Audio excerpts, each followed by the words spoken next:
Hi everybody, my name is Francisco Flores and I will be demoing Lab 12, also known as data transmission. In this laboratory, I will be demoing specifically an arithmetic state machine diagram that we will transfer from the diagram to code. And here we can see the diagram itself. I developed this diagram. We can see that once we press reset or the starting condition, then both the register for the parity bit and the bit count go to 0, and then we wait for load. If load is 0, then it's just gonna keep loading R, or the register, which is an 8-bit number. And then once load goes to 1, then we go to the next state. In this next state, we first check for the register. If the register is 0, if it's not 0, then we check for the least significant bit. If that bit is 0, then we just shift to the right, the register. And if it is 1, then we add 1 to the count.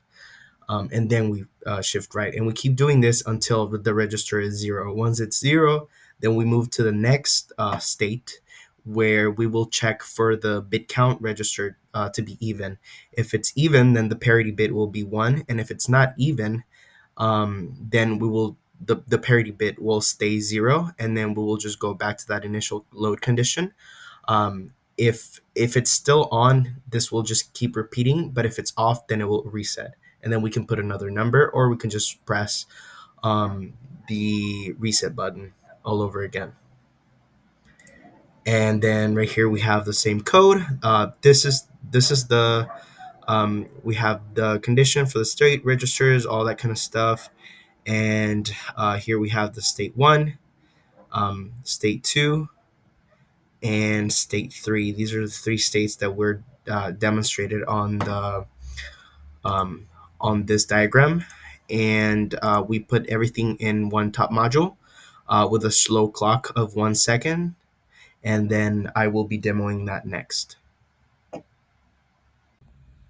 So for the demo, we first have the first 8 switches. And then we also have the first 4 LEDs.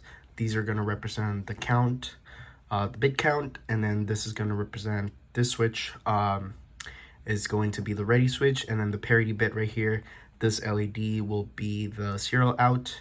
So let's start with an even number. So we have 1, 2, 3, 4, and then we click ready. As we can see, the count is starting, and the serial out is outputting whatever number it is. And we have the parity bit on because it is an even number, and this is an odd parity bit checker. So then if we reset and then we just add 1 more bit and we click ready again, we should see that we're gonna get 5 on the count. And once we get 5, and the parity bit stays off.